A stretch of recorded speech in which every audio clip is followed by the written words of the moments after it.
బైబిల్లో మనం గమనిస్తే కీర్తనలు 16వ కీర్తన 5వ వచనం 6వ వచనం చదువుకుందాం.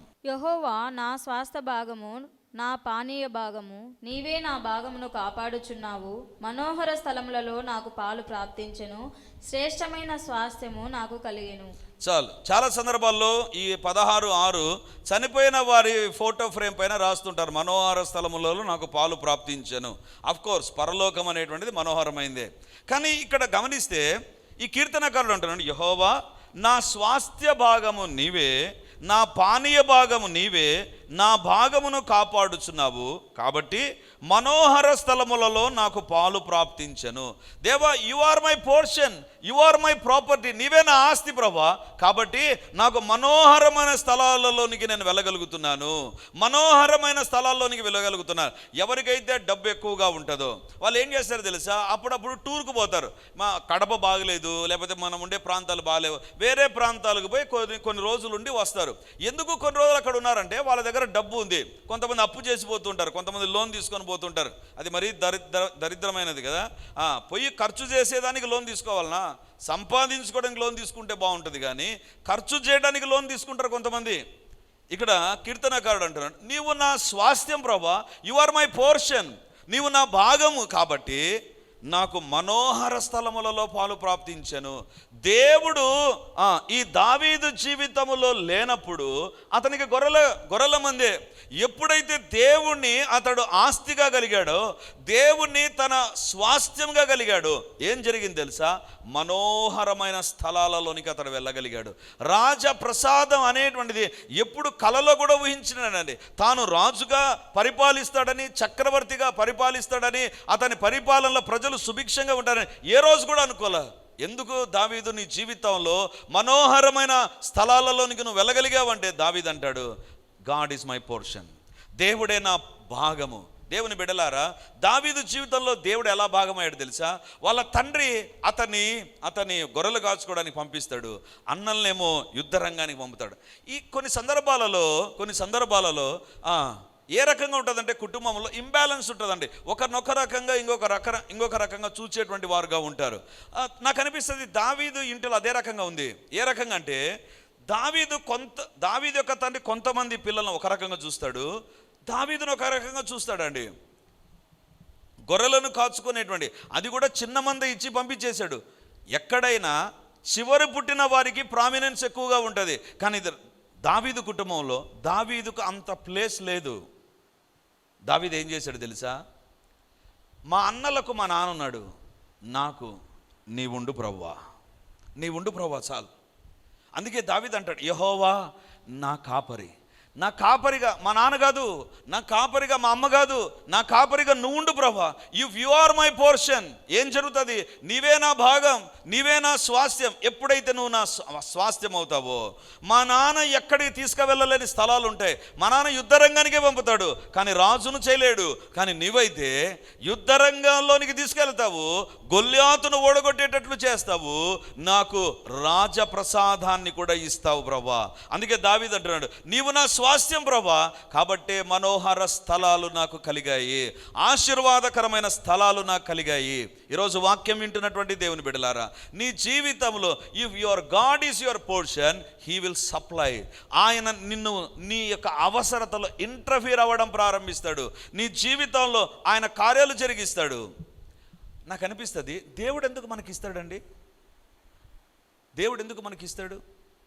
దేవుడు ఎందుకు ఇస్తాడంటే, దేవుడు లోకమును ఎంతో ప్రేమించను కాగా తన అద్వితీయ కుమారుడిగా పుట్టిన వాణ్ణి ఈ లోకానికి పంపించాడు. God loves us so much. ఎవరు ప్రేమించలేరండి దేవుడు ప్రేమించినంతగా.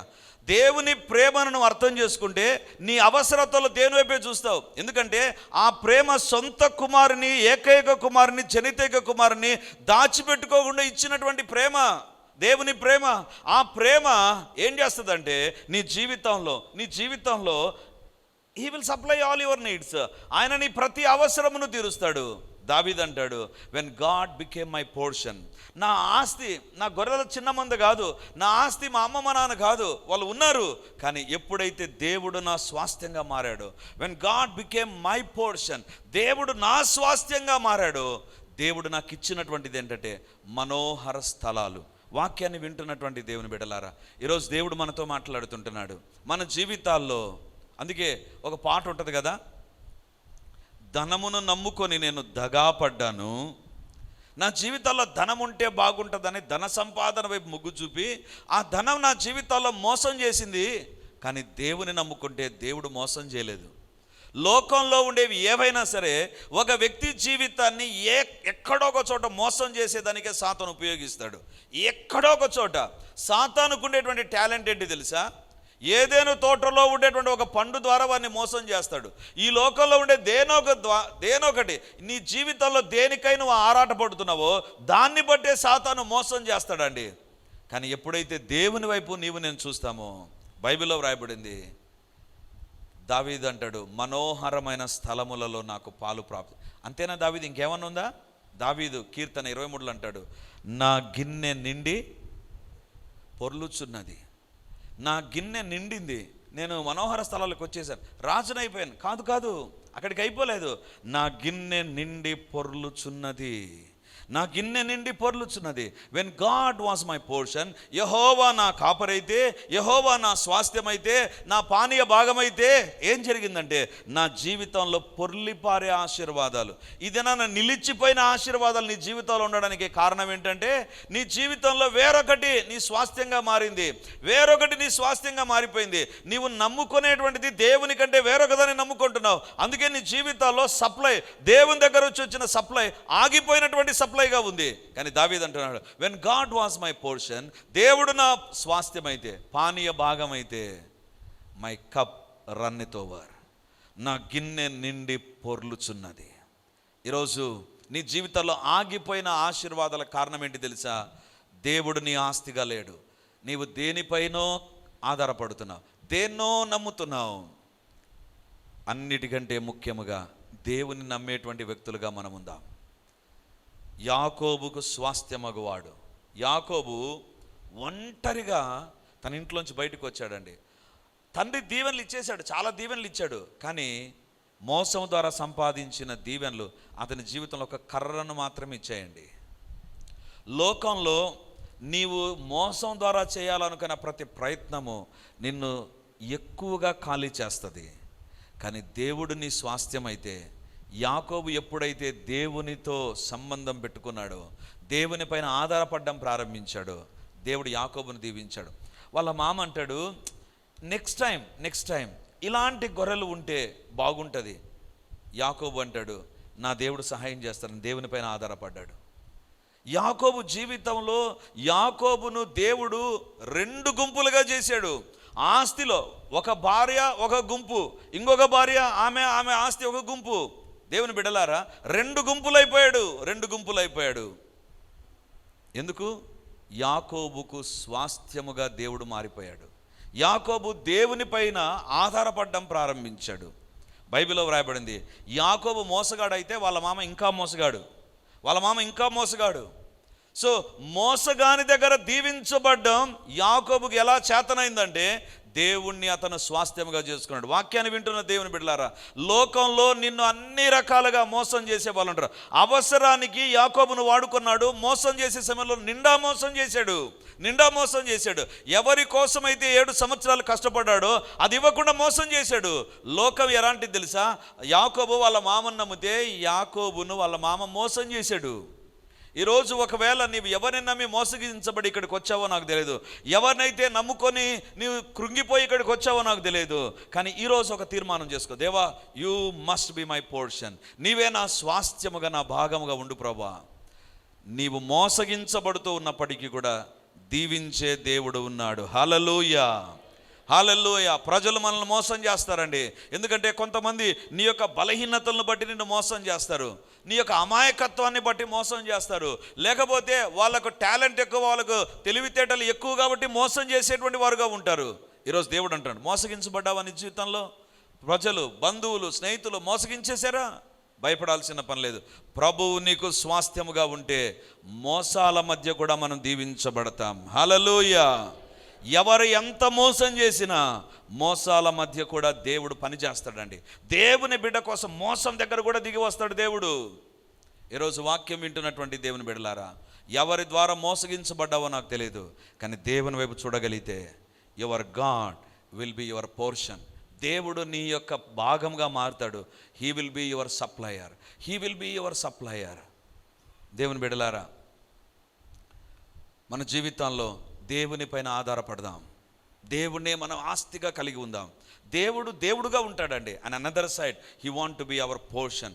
ఆయన మన యొక్క భాగముగా, పానీయ భాగముగా, మన స్వాస్థ్యముగా ఉండాలని కోరుతాడు. ఒకటి, నీవు స్వాస్థ్యమైతే, నీ స్వాస్థ్యముగా దేవుడు ఉంటే, if God is your property, దేవుడే నీ ఆస్తిగా ఉంటే దేవుని పైన నువ్వు ఆధారపడతావు. If God is your portion, God will supply. నీ అవసరతలను ఆయన తీరుస్తాడు. మూడవదిగా స్వాస్థ్యానికి ఉండేటువంటి ఒక లక్షణం, దేవునికి ఉండేటువంటి ఒక లక్షణం, చాలా వ్యత్యాసమైన లక్షణం ఏంటంటే, లోకంలో ఉండే ఏ ఆస్తి అయినా ఈ లోకం వరకే పరిమితం. బంగారం ఈ లోకంలో ఉంటుంది, పరలోకంలో రోడ్ల దగ్గర ఉంటుంది. పొలాలు ఇక్కడ ఉంటాయి, ఎకరాలు ఇక్కడ ఉండొచ్చు. లేకపోతే స్విస్ బ్యాంకుల్లో ధనం ఉండవచ్చు, లేకపోతే బంగారం ఉండవచ్చు, లేకపోతే వజ్ర వైడూర్యాలు ఉండవచ్చు, లేకపోతే అసెట్స్ ఉండవచ్చు, లేకపోతే క్యాష్ కానీ కైండ్ కానీ ఎంతైనా ఉండవచ్చు. That is limited to this place. ఇక్కడికే పరిమితం అవుతాయి. ఒక రోజు వస్తుంది, మహావేంద్రముతో భూమి లయమైపోతుంది. భూమిలో ఉండేవన్నీ కూడా మొత్తం డ్యామేజ్ అయిపోతాయి. కానీ ఇంకొక స్వాస్థ్యం ఉంది. దేవుని నువ్వు స్వాస్థ్యంగా కలిగి ఉంటే ఏంటి తెలుసా? పేతురు రాసినటువంటి మొదటి పత్రిక 1వ అధ్యాయం 3వ వచనాన్ని మనం చదువుకుందాం.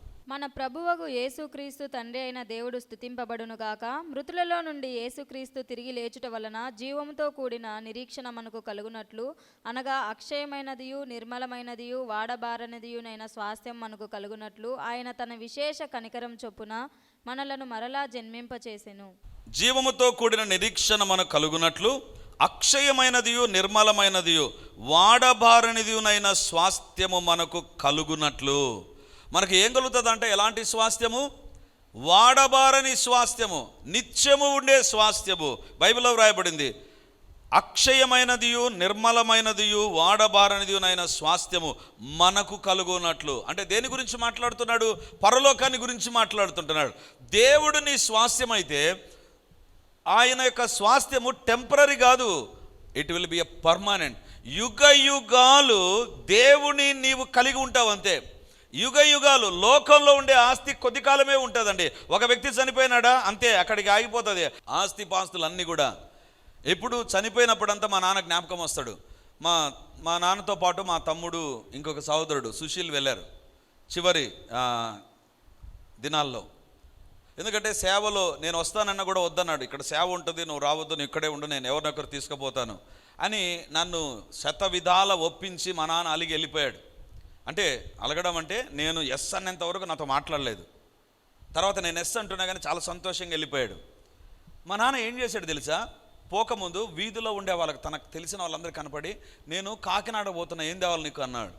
వాళ్ళు ఏం తెస్తావు సార్ అన్నారు. మా నాన్న మళ్ళీ దానికి మా నాన్న జవాబు ఇచ్చేవాడు, కాకినాడలో కాజా స్పెషల్ అంటే తీసుకొని వస్తాలే అన్నాడు. ఆయనకు చెప్పాడు, వీధిలో ఉండే వాళ్ళకి చెప్పాడు, తెలిసిన వాళ్ళకి చెప్పాడు, ఫ్రెండ్స్ చెప్పాడు, అందరికీ చెప్పాడు. చెప్పి కాకినాడ పోయిన తర్వాత మా నాన్న ఏం చేశాడు తెలుసా?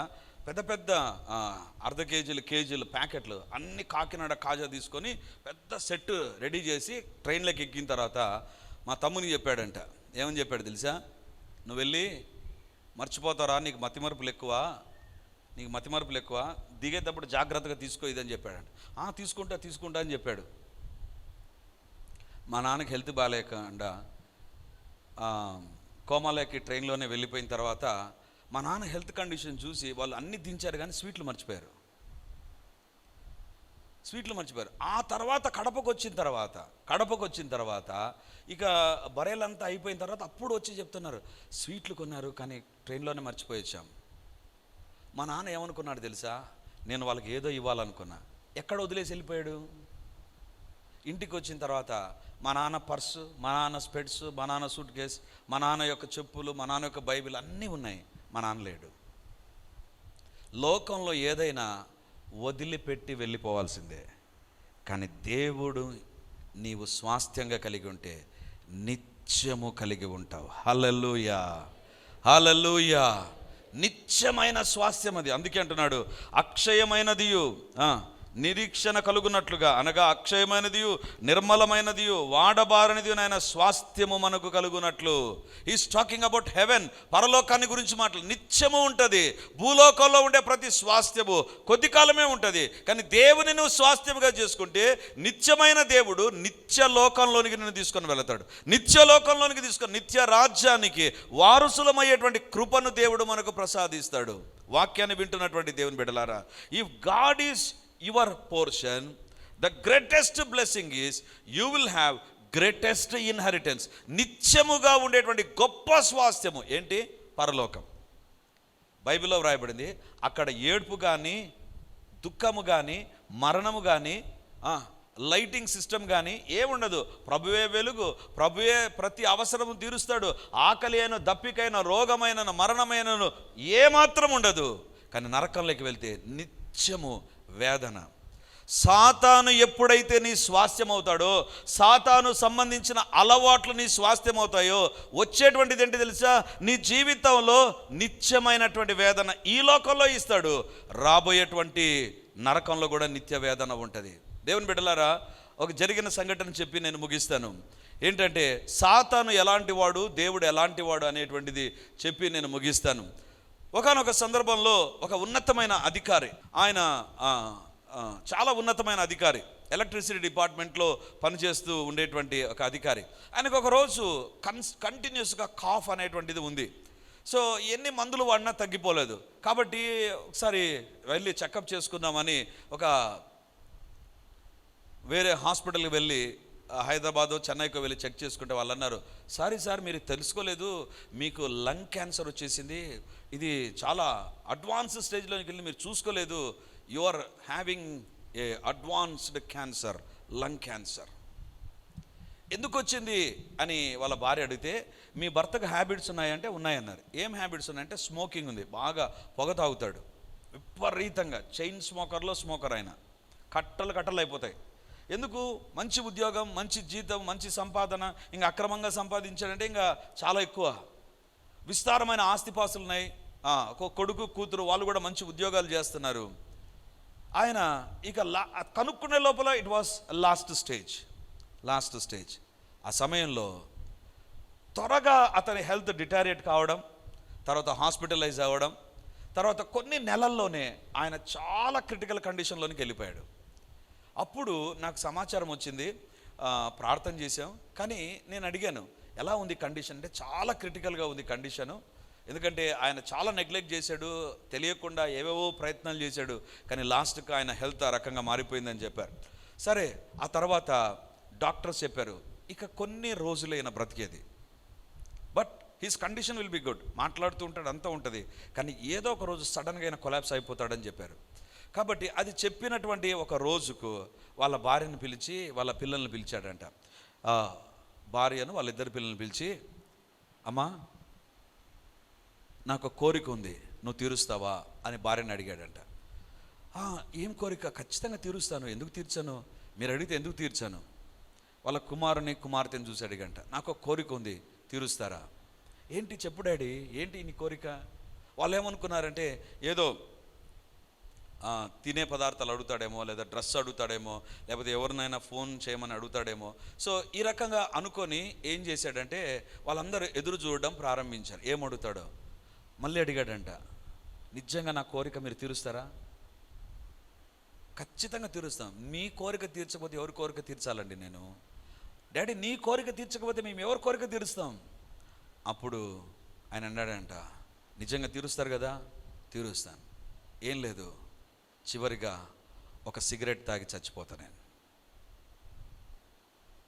నేను చచ్చిపోతున్నాను నాకు తెలుసు, కానీ I want to end my life with one cigarette. ఒక సిగరెట్ తాగి. భార్య పిల్లలు బోరున ఏడ్చారంట. ఏంటి డాడీ, అది తాగే కదా ఇంతవరకు తెచ్చుకున్నావు, అది తాగే కదా ఇక మాకు దూరం అవుతావు నువ్వు, అది తాగే కదా నీ జీవితం అంతా ఇంత డ్యామేజ్ అయిపోయింది, మళ్ళీ అడుగుతావే వాళ్ళ నాన్న అన్నాడంట, లేదు లేదు నాకు తాగాలని ఉంది. పాపము నీ స్వాస్థ్యం అయితే ఏముంటుంది తెలుసా, చివరి క్షణం వరకు వదిలిపెట్టదు. చివరి క్షణం వరకు కూడా వదిలిపెట్టదు. నాకు అనిపించింది, ఆ భార్య ఎంత వేదనతో ఉంటుందో ఈయనకు తెలీదా? పిల్లలు ఎంత వేదనతో ఉంటారు ఇతనికి తెలియదా? కానీ పాపము కలగజేసే గుడ్డితనం ఏ రకంగా ఉంటుంది తెలుసా? భార్య ఏమైనా కానీ, పిల్లలు ఏమైనా కానీ, నేను ఈ పాపం చేయాల్సిందే, ఈ సిగరెట్ తాగాల్సిందే. దేవుని బిడ్డలారా, అతని జీవితము అదే రకంగా అంతమైపోయింది. కానీ పేతురు అంటున్నాడు అలాంటి స్వాస్థ్యం కాదు మనకు. వాడబారనిదియు నిత్యమైనది జీవము కలిగినది ఆ స్వాస్థ్యము. పరలోకంలో యుగ యుగాలు జీవించే స్వాస్థ్యం మనం కలిగి ఉంటాం.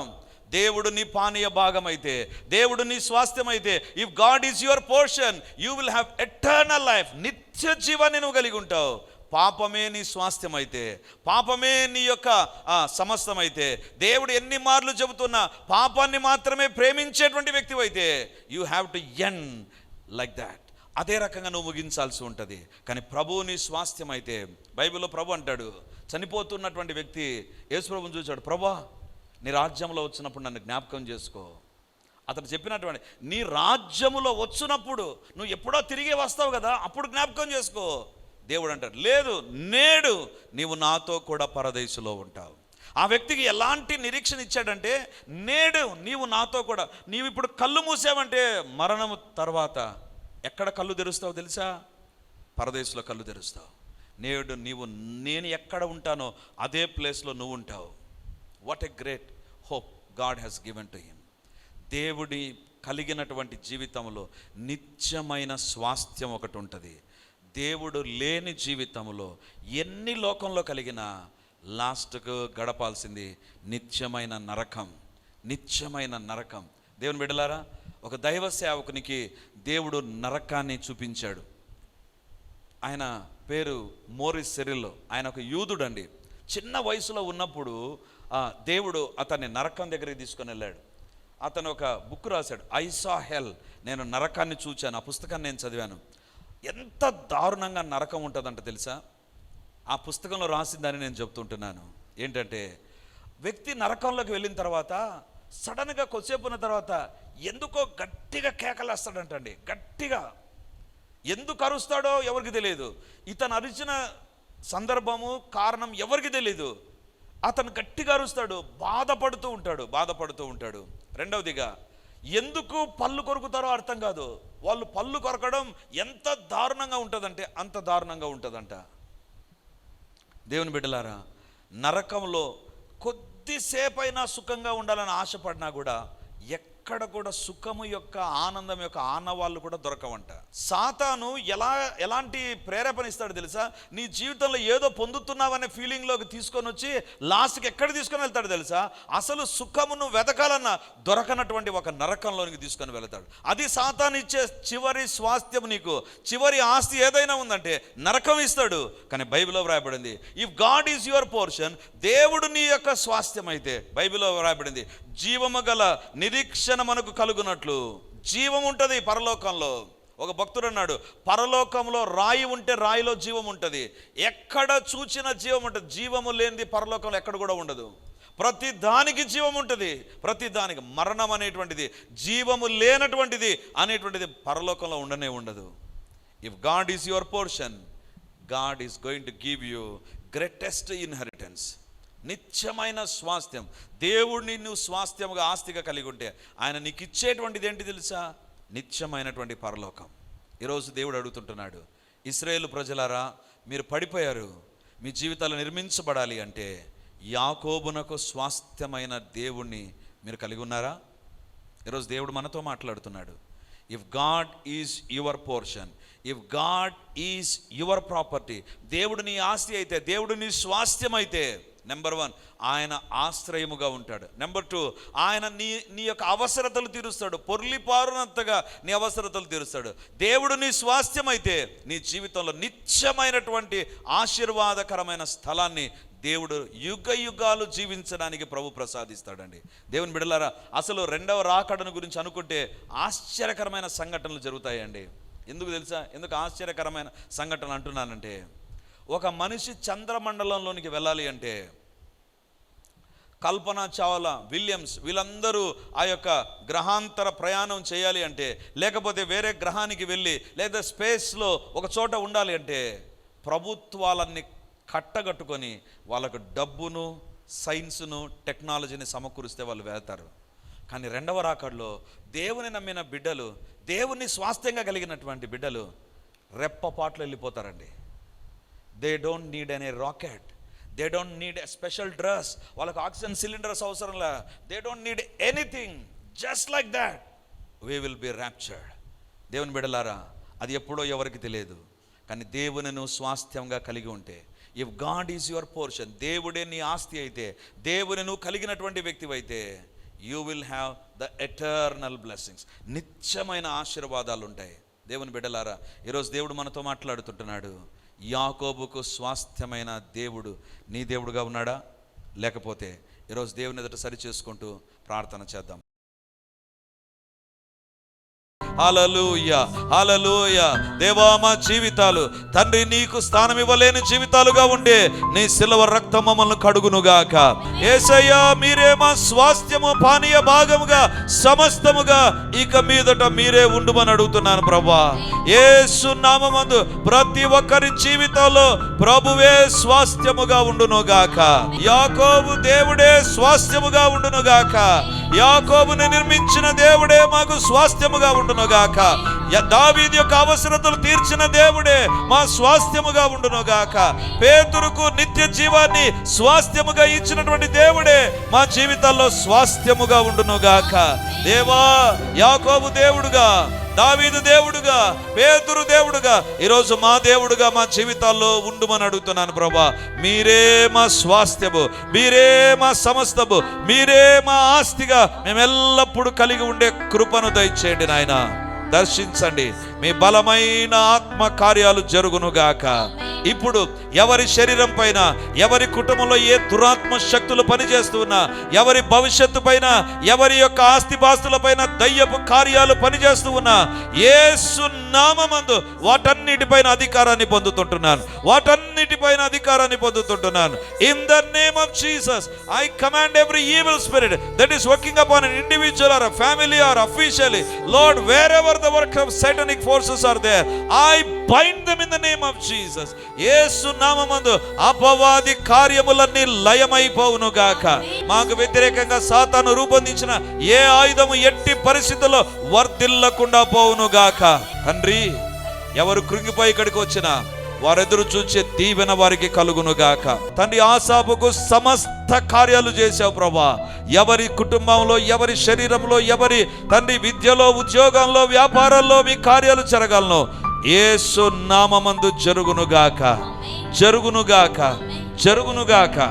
మీరే దర్శించి దీవించి మహిమను పొందుమని యేసయ్య మహిమ కలిగినటువంటి నామమందు ప్రార్థించి అడిగి పొంది ఉంటున్నాము తండ్రి. ఆమేన్, ఆమేన్.